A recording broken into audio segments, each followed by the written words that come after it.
the rental sector.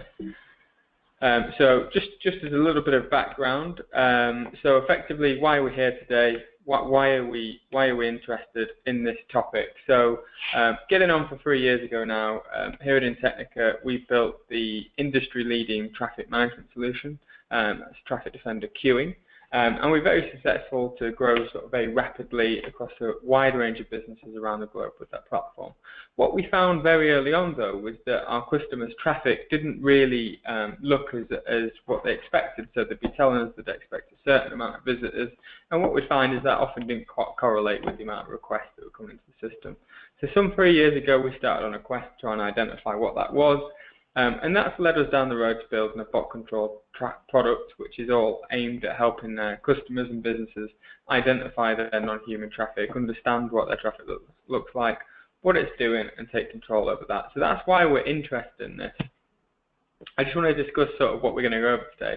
So first of all, I'm going to just do a little bit of a background in terms of what we're seeing in the rental sector, the factors that we're seeing that are changing effectively the web traffic that businesses are seeing in this sector. We talk a little bit about bots and non-human traffic in a general sense, and the impact on a business, and specifically an impact on a rental business that they may have. We're then going to look at some data analysis. So we've got some real analysis from one of the leading rental businesses in the world. Some analysis that we've done on their sites that shows you just how widespread this problem is and the impact it's having on their systems. Before we move to discussing the various solutions out there, the things you can do that maybe with the infrastructure you have now and the additional mitigations you can put in place. And we'll end on a quick summary from Andy Still before moving into questions, a question section at the end. If anyone does have any questions and they'd like to submit them, please feel free to fill them in the question box on the right-hand corner. We'd be more than happy to cover those questions at the end. So if they do come up at any point throughout the webinar, please do feel free to fill in that question box, and we will cover those questions off in the Q&A at the end. But without further ado, I just want to sort of move on to discussing about the general background. So effectively, we've seen a real amount of change in not just the rental industry, but also the travel industry, which I think has had a big impact and sort of knock-on effect onto the rental industry. Effectively, we saw the launch of the sort of first travel site, Travel Web, back in 1994. Then in 1995, we saw the first sort of online ticket sale, and that was for a flight. Before we started to see businesses like Expedia start to take hold and corner the market, and then obviously the big change that I think has really impacted the rental sector was the launch of meta search, which we started to see back in 2004 for businesses like Priceline. Other kind of key changes that we've seen as well, obviously the impact of the iPhone, customers adopting new devices and new technology has changed the way people browse the internet, changed the way they engage with people's businesses, changed the way they look and shop and order, hire cars, and it's had a real impact on the business, changing the nature of that traffic. And finally, we've seen things like Uber make a real difference in terms of what we're going to be coming in the future. We've recently seen effectively the partnership that Hertz have made with Uber as a play into that market. So we're starting to see a real change and shift and things developing even further. I think one of the key trends that we have seen from sort of, I guess, 2003 to 2014 to 2016 is the real growth in customers purchasing through the internet.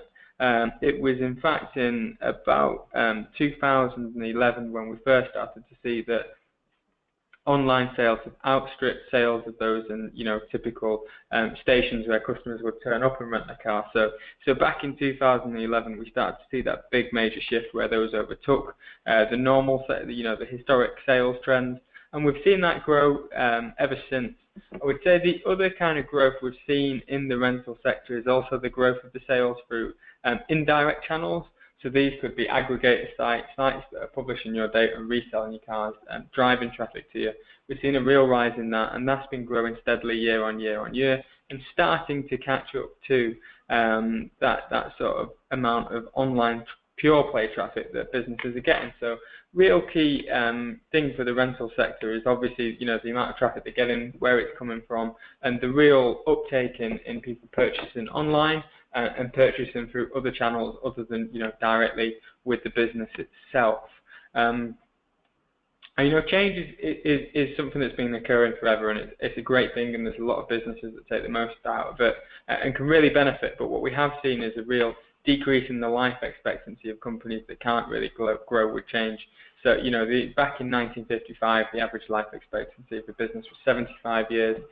Now the average life expectancy of a blue chip company is around 15 years in 2015. So a real change in, if businesses can't keep up and don't adopt new technology, we can see them being left in the dark a lot quicker than they ever were before. So it's becoming more and more important to keep up to date with change and really optimize and try and sort of take part in, the growth and future and adopt the new technologies that are coming through. In terms of that, we're going to talk a lot today about non-human traffic and some of the negatives to non-human traffic, but I think I just want to touch on some of the obvious positives. So customers aren't just shopping through their desktop anymore. They're certainly not just shopping through mobile on your websites, but there are now integrations, there are chatbots, there are Slack channels from the businesses like Kayak, from Skyscanner. We've seen the Car Guru apps that rental cars have launched. So there's all sorts of different ways now that our customers are interacting with businesses. So certainly now we're seeing sort of an almost placing in the middle of the customer and the website, the bot traffic, in terms of that engagement and how those customers are coming through to websites. So real change there, and it's important to note, obviously, at the moment, a lot of businesses will be seeing bot traffic as bad or potentially malicious, but it's important to note what I think we will see over time is a real rise in good bot traffic and traffic that's absolutely essential to growing a business and contributing to the bottom line effectively. But we're going to cover this data a lot more as we go through, but effectively this is from some analysis we did on one of the leading rental players in the market space, and we found that across a couple of their different global sites, getting on to 42 and at times 50% of their traffic was made up of non-human traffic.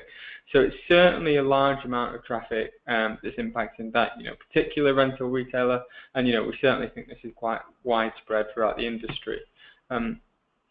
In terms of what is that traffic doing, I think it's important just to touch on, what could it be? Obviously, we've talked about the factors that we see are driving it in terms of the customer and how their engagement with us has changed, but there's also a lot of things going on in terms of what hackers are doing. So there's various different types of bots out there, some good, some bad, some trying to scrape and aggregate your content for SEO purposes, some looking for vulnerabilities, trying to DDoS your site, take you down, or just scrape your prices. There's a whole host of different bots out there, and it's really important to try and get visibility on what each of those are, what they mean for you, and what impact they're having on your site, and if they're worth having in your business. So we're going to touch a little bit more on bots as we go through this, but just a general kind of overview of some of the things that they are doing. Moving forward now, I really want to touch on a specific sort of example of how widespread this is in the rental space. So this was just a little sort of quick couple of minutes of Googling around. We actually found, an advert for a business looking for someone to build a web scraper to scrape. I've put it out here, but one of the leading rental brands in the sector. So this was an advert that was placed completely, it wasn't hidden, it was there on the public internet. Very clear that a lot of businesses are taking it upon themselves to scrape rivals' pricing data, and it's clearly something that's going on in the industry. So it's a really high-level view of what we're currently seeing in the rental space. I'm going to pass over to Andy now, who's going to talk in a lot more depth about what we see and how you can potentially manage that. Before going into that, obviously the key bits of data as well. Thanks, Tom. So I think to pick up on what Tom's just been saying, when we're looking at what is non-human traffic, as I say, there's a wide variety. And essentially, we can pare that down to be any traffic that's made by an automated process rather than that's been triggered by direct human action. As you can see from this diagram, just show that because of where we sit with our product Traffic Defender, we see all traffic that comes into any system. So we do see the legitimate human traffic, we see API traffic and other mechanized traffic as well. So to move on to the types of non-human traffic that we can see, as Tom's mentioned, there's a wide variety, and I think it's sometimes fairly simplistically just viewed as good or bad. And, to a certain extent that is true. There is definitely good non-human traffic, things like Googlebot and other monitoring tools and search engine spiders, things that you absolutely will want accessing your site. They provide a lot of benefit to you. And at the other end, there will be bad traffic, things like hackers, people out there doing ad fraud and content theft, things that will definitely have a negative impact on you. And then in the middle, you've got a sort of a spectrum of things that may be good or may be bad, depending on the nature of your business and where you are. So price scraping is a good example in there, in that for some businesses, price scraping may deliver benefit because they're delivering traffic through to your site. In other businesses, price scraping may be done entirely by competitors who are price matching and then taking traffic from you that way. And same with content harvesting. Again, in some industries, they might be quite happy with other people taking some of their content to reuse to drive traffic or drive interest in their services. But for other industries where content is how you make your money, as soon as people take that, they're not using it in the way that it was intended. And I think moving on from here is, when we talk about non-human traffic, again, it's sort of quite a simplistic way of viewing it. But behind all the non-human traffic, there is some human interaction. The mechanized traffic doesn't start itself. There's a degree of human involvement. I think it's important to consider when you're looking at the non-human traffic, the degree of human interaction and the amount of effort that is required, and some people are willing to put into very particular targeted attacks. So, looking at the sort of widest range, you will just see very, very wide-ranging security scans that just scour the internet looking for vulnerabilities within systems that they can then exploit. There's very, very low human input into this. It will just be started off, and then they will make these sort of hacking attacks across the internet to look for this particular type of vulnerability. At the other end, you would have very specific bits of interaction, often triggered by an individual. So this would include the likes of Alexa and other sort of very voice-controlled IoT devices, or this examples that Tom was showing earlier of some of the Slack channels and the travel bots that have been built around those sorts of channels. In the middle of that, then, there's a range. So you may have targeted bits of non-human traffic that are just scouring, looking for particular routes, particular locations to hire particular models of cars. So the example that Tom was showing earlier of the bot request for someone to write a particular bot was an example of this kind of thing, where it's people who are wanting to scrape prices for a very particular example of your products and use that for their own purposes. You then tend to get a gradual widening of the range of different amounts of traffic, and generally the less targeted they are, the less human interaction that has been with those. So when you're looking at that, as you say, there's a very wide variety of non-human traffic, which means therefore that managing non-human traffic is very difficult, because the nature and the intentions of the non-human traffic will vary dramatically from industry to industry, but also just within different businesses within the same industry who operate different business models and approaches. So we at Intechnica have come up with quite a simple methodology for assessing non-human traffic that's passing through your system. We've basically come up with a two-step approach to managing non-human traffic. The first stage is about analysis. It's about understanding the nature of the traffic and the activities of that traffic, and what this traffic is up to on your website. once you have that understanding of the traffic, you can then start to make some decisions on what you want to do with it. And you can decide what action you want to take on that. And when you're deciding what action you take, it's important that you look at maximizing the value that you get from the traffic and minimizing the impact.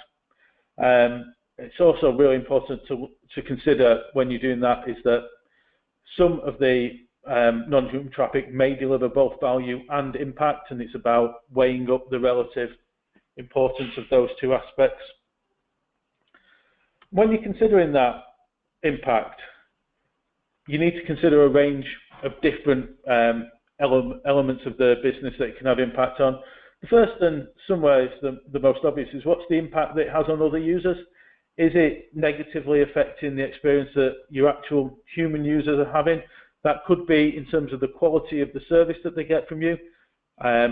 So this could be non-availability of products that they would want to buy because they have been purchased or held or reserved by non-human traffic.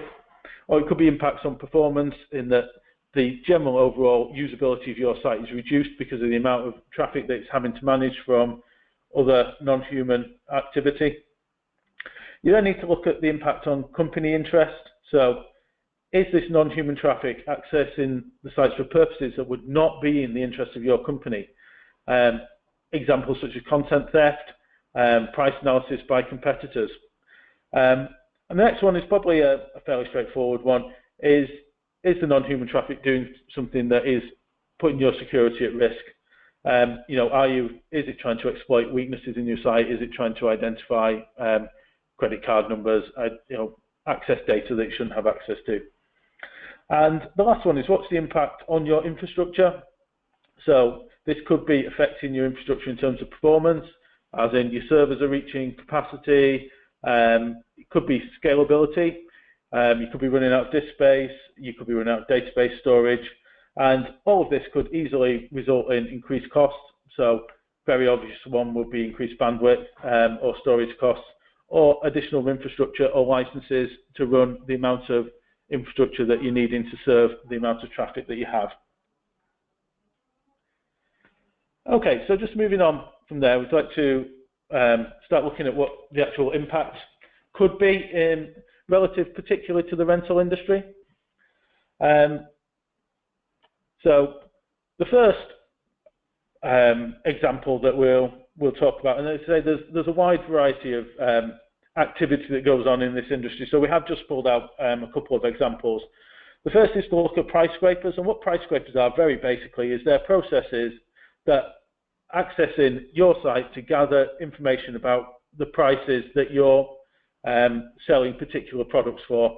So this could be for display or resale via other companies, or it could be competitors who are price checking you to make sure that they are competitive against you. As you can see here, this is when we look at the industry, the OWASP, the Open Source Security Group, have identified a number of threats from automated traffic. This is one that they've listed, which is scraping.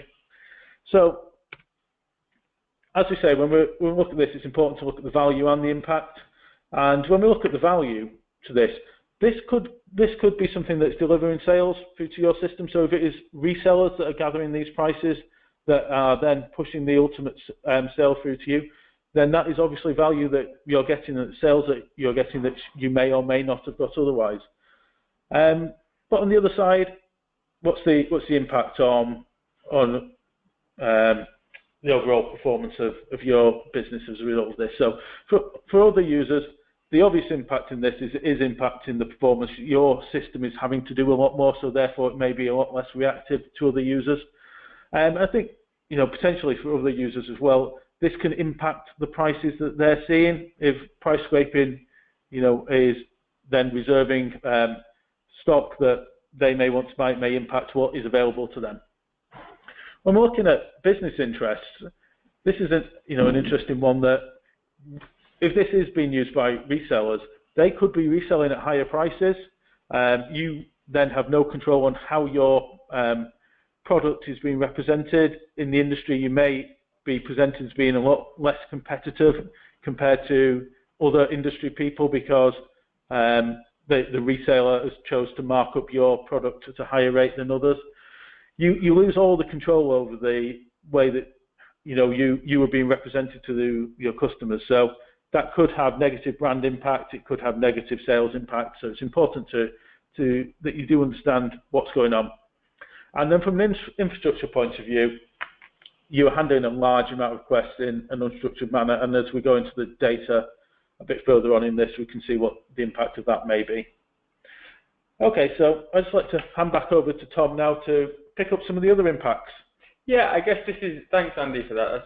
That's been really useful. I think just before we go into that sort of further detailed analysis that we've done for one of the rental businesses, I just wanted to talk about some of the really sort of interesting we found having worked with numerous people and the actual impact of these bots. So obviously, pricing in this market is extremely important. A lot of businesses will lead on price, so they'll have specific areas or niches that they really try and own. Obviously, having other businesses scrape that price, potentially be able to react to any price changes you make in real time is a real difficulty. So certainly getting control of your price and be able to maintain that yourself is really important to be able to make sure that, if you are leading the market on price and you don't want competitors to continuously be able to undercut you automatically, being able to stop them scraping your price is really key in that fight. Obviously, there's another impact to this. I think Andy talked a lot about the impact on infrastructure, but if we do have a lot of bots on our website that aren't actually, obviously never going to transact, they are affecting our analytics and distorting effectively the business decisions we're making off the back of that. So, it's one to be really, really careful about is, how accurate are your analytics if you do have a large amount of bot traffic. And, as we previously stated, in this sector we're seeing it can be up to about 50% of all your traffic, so it can have a major impact on your analytics as well. So it's definitely worth taking a look at, are competitors scraping you, and where do you stand as a business on that? Are you happy for them to do so? Do you want to open it up in an API, or do you want to maintain control of your pricing? We have seen, not necessarily so much in the rental space, but certainly in the wider travel space, a lot of businesses that are trying to take control of their sites and stop resellers selling their stuff through their channels, because obviously, as Andy has mentioned, if it's not coming directly through your website, it can really be, if that customer experience is bad on someone else's site, it can damage your brand and have a knock-on impact there. It can reduce your ability to sell. So if a customer is purchasing your products, renting cars for another site, and you're just kind of an in-between, and they're just pulling data from you, then of course that other site has the opportunity to sell the enhanced insurance packages and additional features that are marked up for them to make. And the other bit that is also key as well is if customers are able to very easily get your price from other places, it can potentially lead to a decreased loyalty and just encourages customers to just go for the cheapest option every time, and almost creates a race to the bottom. So something that's well worth looking into. Where does your business stand on this? Are you happy with competitors having pricing? You're happy with customers booking through third parties, because obviously it's key revenue channel for a lot of businesses, but want to certainly maintain and understand how you optimize the ones that you want, which may well be the third parties reselling your services, and how do you try and mitigate the impact of those rivals who could be scraping you pretty intensely, as we've seen previously in this space. So what I want to do now is just pass back to Andy, who's going to talk over some data. So this is data we've pulled from a couple of different sites, but the vast majority of this data is focused around what we looked at for one of the major rental companies in the globe. So we looked at several of their global sites, and we sort of collected all of that data to identify, what was the bot challenge that they had, how much their traffic would look like. So what I'll do is I'll just pass over to Andy, who's now going to talk through those results in a little bit more detail. Thanks, Tom. So, as Tom was saying, this is based on what was a week's data, and it was an average week, so there was no reason to suspect that this would be particularly unusual in terms of the amount of non-human traffic that we were seeing. And I think the other thing to point out is that when we've identified non-human traffic here, we have used the strictest settings and filtered out all non-human traffic. So, as I say, there will be some that may or may not be wanted in there. It's to give you an understanding of the extent of the problem. So just from a very high level, we saw across this week that of all the requests that were made to that particular site. 42% of them were identified as being triggered by non-human traffic, which is obviously a fair majority of the traffic that we see. And to be honest, this is, in some respect, would be relatively typical. We see as low as sort of 5% would be the lowest, but we've seen as much as sort of 70 or 80% on some sites, but usually between sort of 20 to 50% would be a sort of typical amount that we would expect to see on any site. So just breaking that down now into daily traffic, as you see, the graph on the left here is all traffic, and the graph on the right is what traffic would have been had we filtered all the non-human traffic out using Traffic Defender. As you can see here, obviously the graph on the left is much spikier. There's not much of a sort of usage pattern there. There's clearly unusual activity going on at certain points. Whereas the graph on the right shows a fairly uniform pattern, which probably reflects what you would expect to see based on daily traffic. Now, where this becomes even more interesting is when we drill down to the next view, which is where we extrapolate from that, rather than just the total number of requests, the amount of back-end processing time. So this is reflecting the impact on infrastructure that we're seeing by this non-human traffic. Whereas you can see it's now much larger in comparison to legitimate traffic. And what this reflects is that not only is there a lot of non-human traffic, but it disproportionately targets the high-cost areas of the site in terms of infrastructure and overhead, because they are typically doing things like price scraping, so they're constantly hitting the more complex price generation tools. So it is a lot higher impact on the infrastructure than the overall stats may suggest. And we've tried to break that down again in just a slightly different view of the total traffic, where, as you can see here, and this sort of the original pie chart, from a hits point of view is about 40% of all traffic, but we can see when on the bottom two bars on this graph, when we're looking at the amount of time spent, it is, it's massively bigger.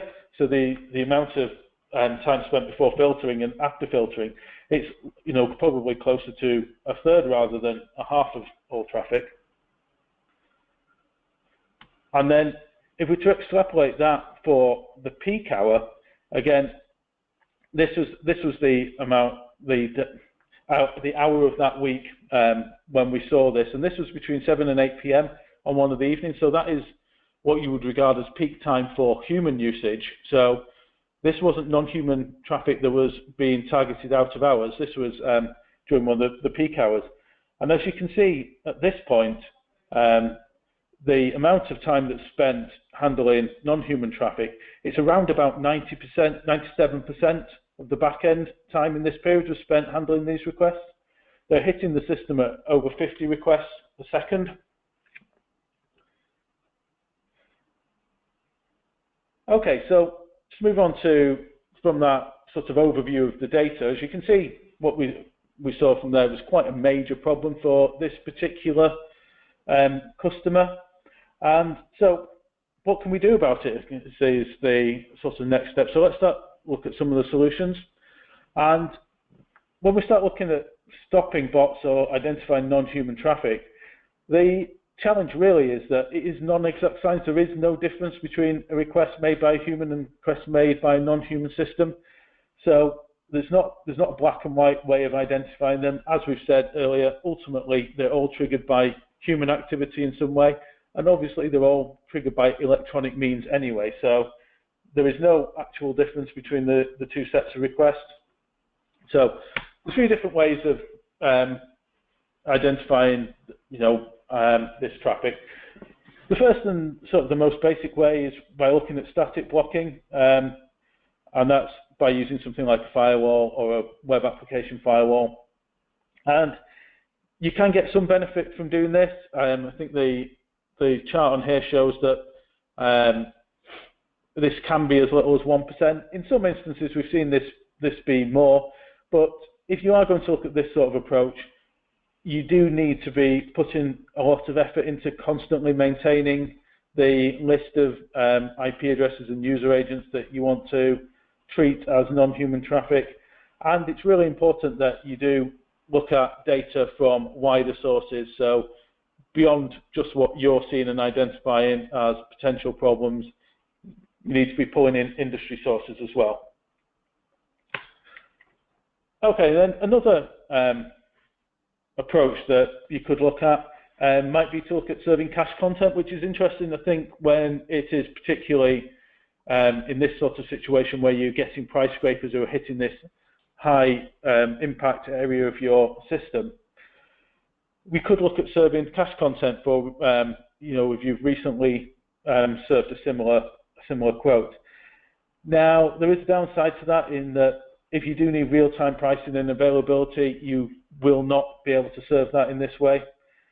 And you could look at taking this a step further and say, well, we only serve cache content to non-human traffic, so that consider actual human users of our system will always get up-to-date pricing.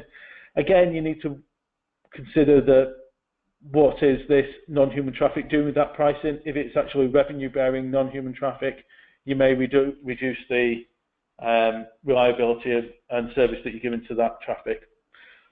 In this particular example, we did do a bit of research into determining how much benefit you would have got out of serving cache content. So we can see from here, on these graphs, the red area is the amount of times that we actually would have served cache content. This is based on quite a sort of severe cache. So basically, we'd serve cache content anytime something that was requesting exactly the same request was requested again. As you can see, it's a minimal sort of impact on both the hits and the back-end processing time. But if that is a system that is close to the edge, it would make a difference. Okay, so another way that we could look at doing this is by rate limiting, and that's limiting functionality to reduce the amount of stress caused. It could be blocking on an IP or IP ranges, so only serve a certain amount of content to an IP address over a certain time period. Again, there's risks associated with this. You could disrupt the scraping activity of revenue-bearing traffic and key partners, and there's also a risk that the non-human traffic operators will adapt to these strategies and they'll start using wider IP ranges or different techniques, which means you'd actually then, you're just chasing the problem further down the road. Okay, another solution is to look at application level changes, and there's obviously a number of different ways of doing this. Some of the most common ones that we see is people account systems forcing people to create accounts and then limiting the amount of searches or other activity that can be done within those accounts. Again, this is something that could have an impact, but the risk with this is it just leads to non-human traffic creating fake accounts, or even worse, compromising legitimate accounts and then misusing those accounts of legitimate customers. The other thing we see is people putting solutions like capture on searches. So there's a couple of, again, this will deliver some benefit in reducing the amount of non-human traffic, but there's, again, a couple of downsides. The first is that it is possible to bypass some capture solutions using automated traffic. And the other is that it tends to actually have a negative impact on your human traffic in that it does slow down the process and users don't particularly like it, and it can lead to a lot of dissatisfaction with your legitimate human users. And then the last area, which is sort of the area we would tend to recommend looking in combination with some of the others, there's no necessarily a silver bullet. Some of the other methods will give you some benefit, but we would recommend that you start looking at more proactive traffic analysis. So looking into the nature and the patterns of requests that are being made, and then you can use some intelligent algorithms and machine learning to identify those patterns and determining whether or not traffic is following patterns that would appear to be non-human. And from that, you can then tailor a management solution based on what you've learned from that.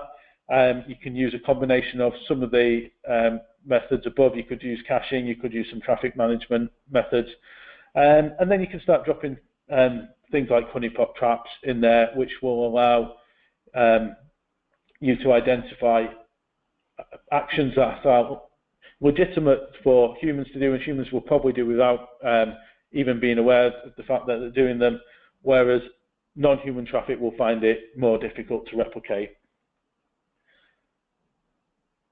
Okay, so to summarize this overall, I think the first and most important summary to bring from this is that non-human traffic is a problem within the rental industry.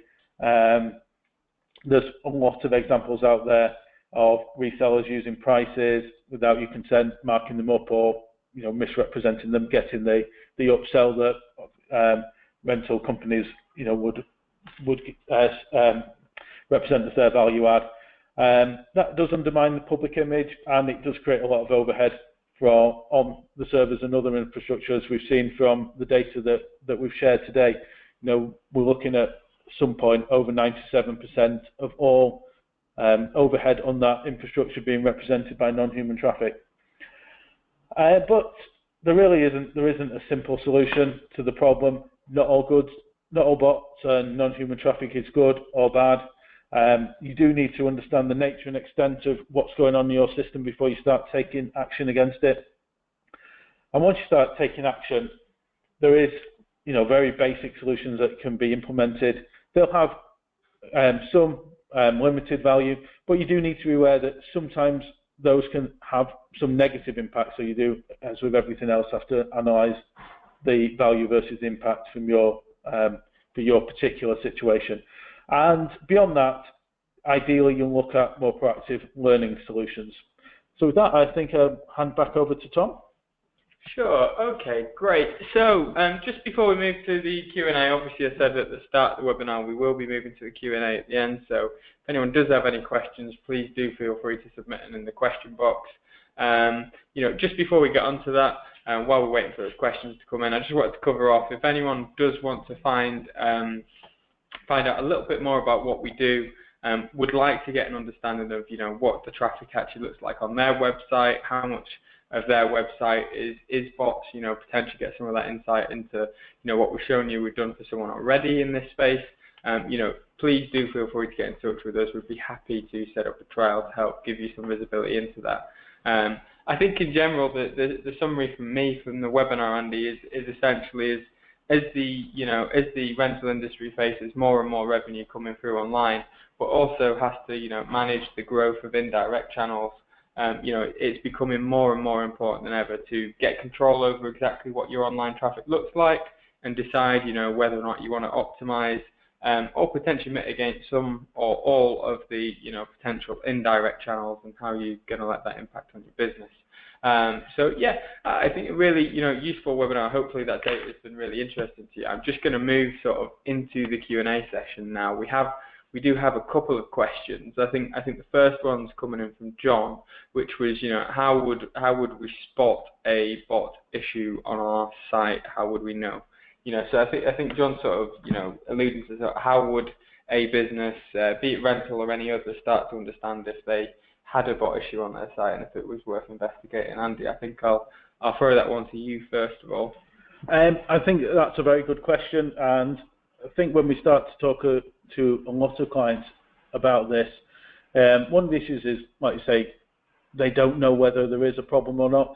And I think there's a number of different ways that we can start looking at. I mean, from the simplest point of view is to look at some of the analytics that you're seeing through your system and relate that back to some of the overhead on infrastructure. And I think looking at, as Tom's sort of said, some of the analytics can be misleading on this. You do need to look at the analytics from a raw server point of view, and then relate those back to maybe some of the sort of Google Analytics or other more user-based analytics and see if you've seen a disparity in usage between those two things. And again, looking at sort of conversion rates versus search and price requests that are coming.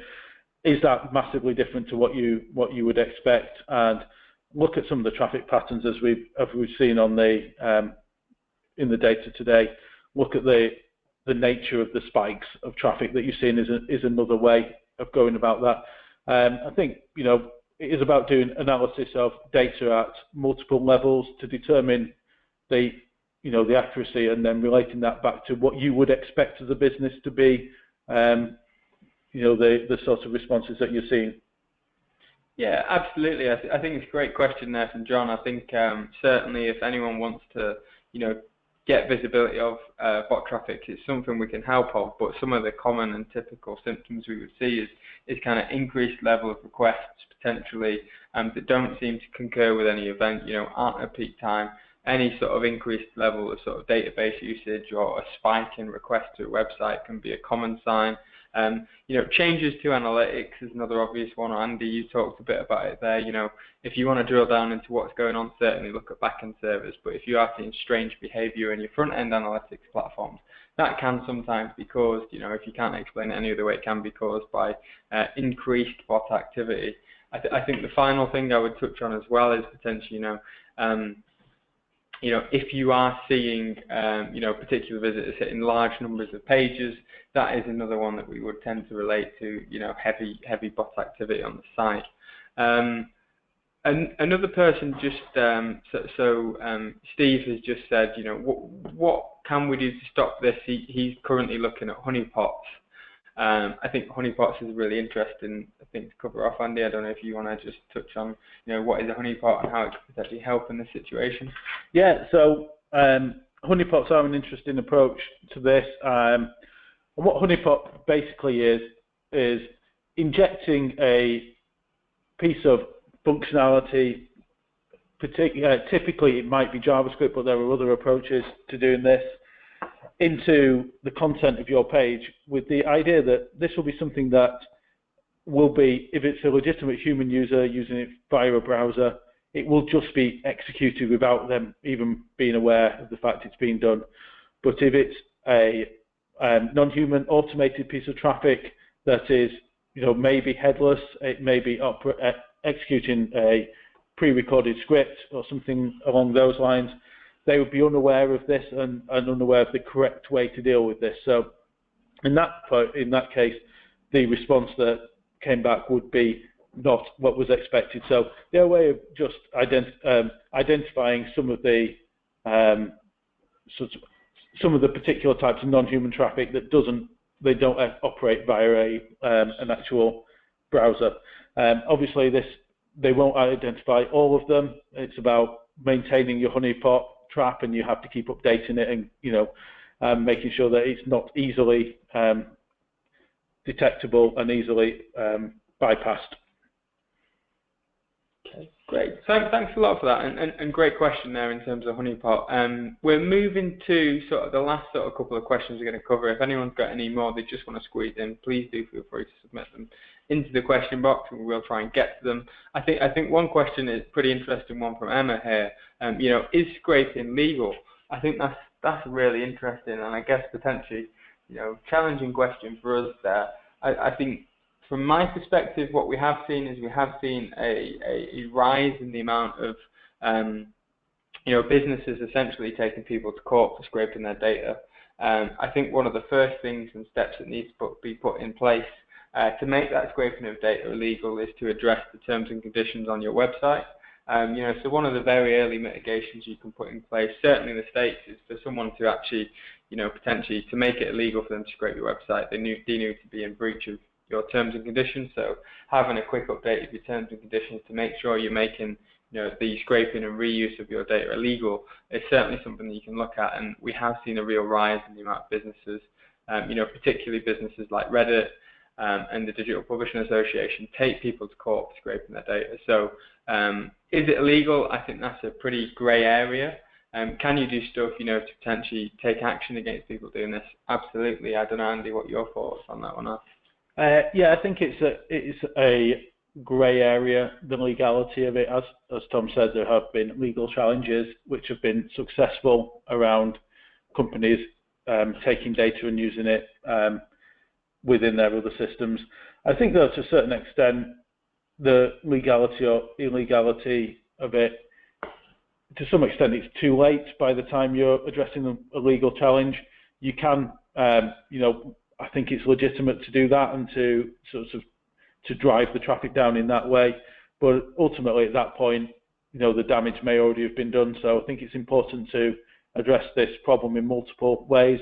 I think the legality and terms and conditions is one way. I think identifying legitimate non-human traffic that you want and dealing with that by a sensible sort of whitelisting or API management point of view, so you know that what that traffic is another one. And then all the other traffic that you've not identified, it's about controlling that, as we've said in the webinar, understanding the impact of it and mitigating it appropriately to try and cut this out at the source. Great. Okay. Awesome. So, I mean, there's a couple of questions sat in the chat box, but we did say we'd potentially aim to finish sort of 10 minutes early. And a couple of these do look like we're gonna take the questions offline and follow up with some collateral, because there's a couple of sort of interesting questions I think we want to answer in a little bit more depth. But with that in mind, I'd just like to thank everyone for joining us today. Hope you found the webinar informative. If anyone does have any questions for us, they want any help, or they would like to get insight into, potentially how much of their traffic is non-human, and understand if they have a similar issue to, obviously, the rental business that we've discussed and sort of focused on today, please feel free to get in touch. That's something we're more than willing to help with. But yeah, I'd just like to thank everyone for joining us today. Thank you, Andy, for your input into this, and yes, we're looking forward to hearing from you all. Thanks a lot. Bye.